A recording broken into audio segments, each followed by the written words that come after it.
Hey everybody, it's Ryan. Welcome back to How Farms Work. We are standing here next to the Arrowquip 74 series chute, and I'm a one-man band at the moment.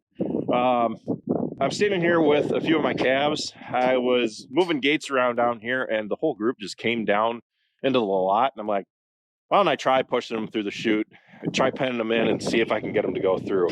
So I'm standing down here with like a third or less of my total steers and heifers, and I want to try running them through the chute. Now, I've actually got the meds and everything that I need to treat them in the house, but the steers, the bulls had already been castrated at birth or shortly thereafter, before they went out in pasture.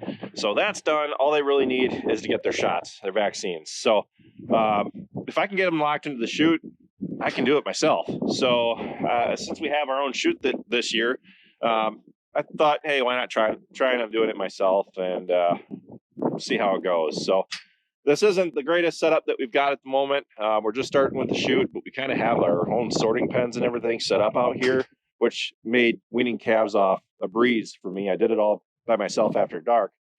But now I need to run them through the chute. So I've got them penned up with kind of a shoddy gate there, and a cow jumped on it and squished it down, but it's still a decent height for these steers.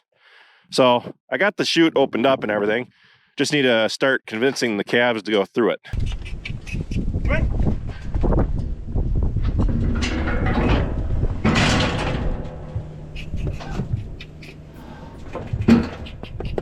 Come on. Well, we got our first calf in. Might as well vaccinate them. And the rest came back down.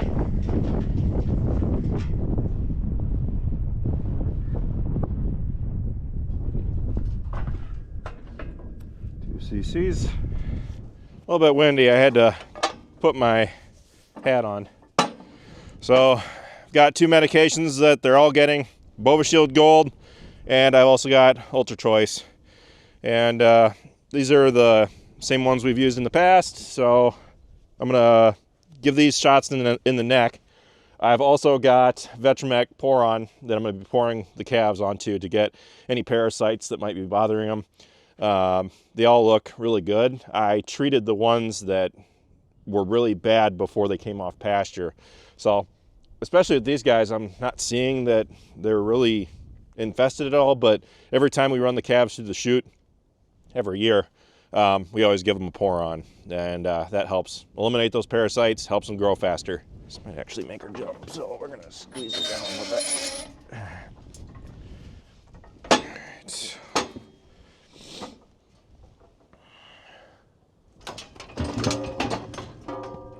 She didn't like that. Those are both given subcutaneously, which is directly under the skin. When you're giving them that versus intramuscularly, when you go intramuscularly, you go straight in. Subcutaneously is typically at a 45-degree angle or just right underneath the skin. Before I let them go, I like making sure that they don't have any signs of pink eye.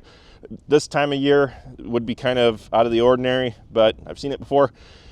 She's good, and typically on heifers that we retain, we'll give them bangs or the brucellosis vaccine, and our vet can actually only do that. So if I change my mind and decide to keep back any of my heifers, when we run dads through the chute, we'll still have Matt here to come, and his need to be castrated, I believe. So Matt will be here to do that and give them all their shots and everything. I figured, hey, I could do mine a little bit earlier, and this way I can actually handle them better. I don't need to set up the tub or anything. So if I change my mind, she will get bangs, and then she would get an RFID, which she does not have. The pour-on is given directly all the way down the back as much as you can. Our first heifer is good to be released. Something that I learned while I was up in Canada from Docs Ben and Aaron is that if you wait to release the squeeze after you open the head gate, the cattle actually have a tendency to walk forward first instead of push back. She's got the push bar behind her right now, so she's not all that likely to back up. But in general use cases, when you're working cattle, if you open up the head gate and then release the squeeze once they start walking forward, they don't have that tendency to back up in the chute as far as they can. And then you got to fight to push them back through the head gate again, which is not something you want to do. It's not very time and safe, really. So we're going to go ahead and open the head gate. And then as soon as she starts or realizes that the head gate's open, you're good, honey. There we go. I'm gonna open up the rear gate, try to see if any more will come through. I think they will. I got this number 100 that's a huge baby. The calm ones are always the first ones to go through. Come on, honey.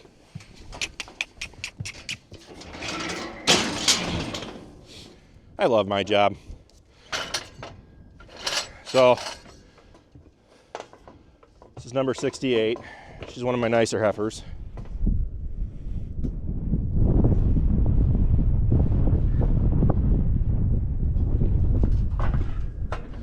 This is the Ultra Choice 8. You are pretty, aren't you, honey?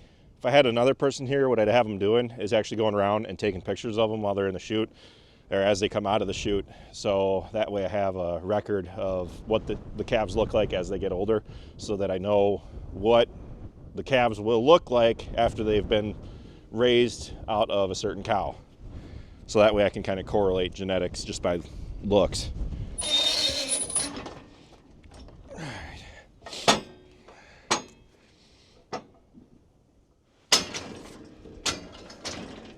I'd have to say that the most important thing that I've learned over the past few years while expanding my herd is that what's really important is to not rile the animals up as you're working with them. And by doing so, you can literally sort them through by yourself. And I've been jumping the gate. It's the more laborious way to do it, but I want to prove that, you know, working cattle doesn't have to be dangerous. It can be simple and safe, and accidents should not be mandatory, and they shouldn't be the norm. Snotty noses, I'm going to be getting them a prescription for auramycin and mixing that into their feed.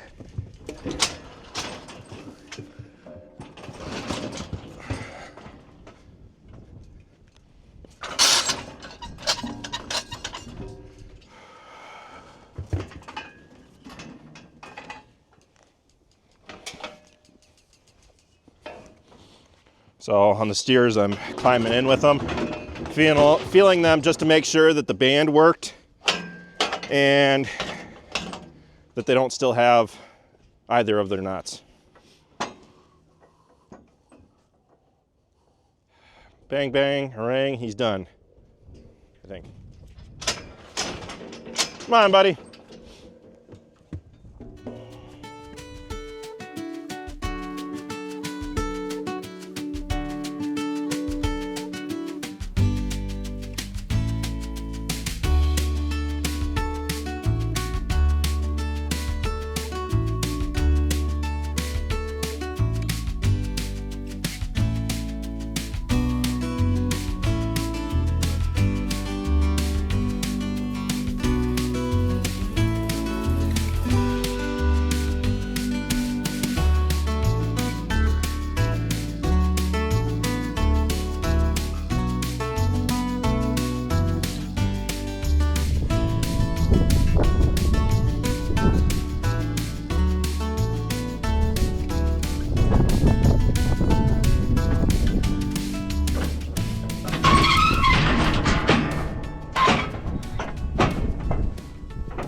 Come on, buddy.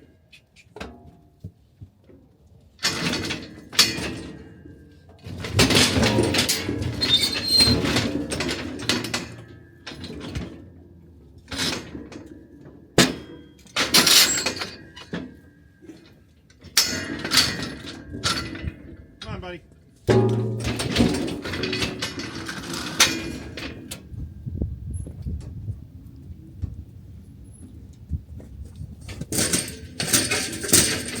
Ooh, big tough guy here.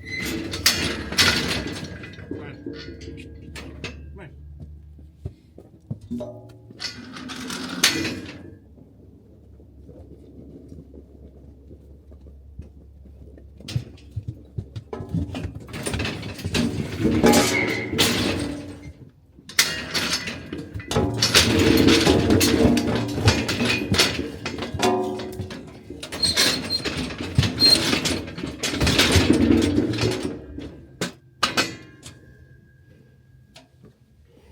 Well, there you have it. We just finished vaccinating all of my calves, and we did it in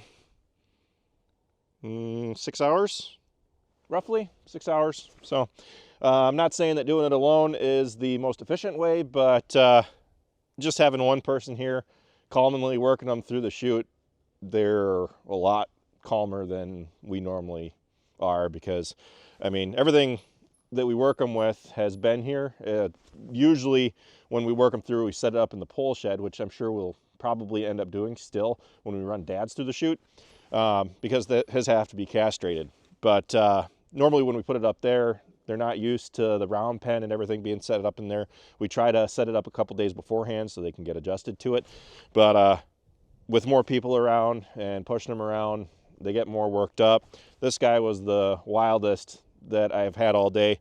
And that smushed gate over there that a cow actually smushed a while back, he jumped over and cleared it, but I just opened it up and walked back over there, and he walked right into the chute. And that's how I've been doing it. I've just been climbing over the gate, and that usually startles them enough to get them to try to go through the chute. Even with the head catch closed, they'll still walk into it because they see that light and they'll walk through it. So having this thing here is indispensable. But we got them worked through earlier than last year. Last year we worked them really late, which is later than any of us would really like, because they start packing on the pounds and they get harder to handle. So by having our own chute here, when it's convenient for us, we can run them through. And yeah, when they're smaller like this, they're a lot easier to handle versus wait until they're larger. So I'd like to have done it even sooner, but with the mulching job that I've been on, I've had to put it on the back burner for the time being, but at least I got it done before the new year. So I'm going to let him out. I'm going to sort everybody back into the pole shed, and that's going to be that for today. We still need to sort dads through when they get out here, which should be this week. I am also going to run my cows through the chute, either all at one time or gradually, and get them preg checked, but that's for another video.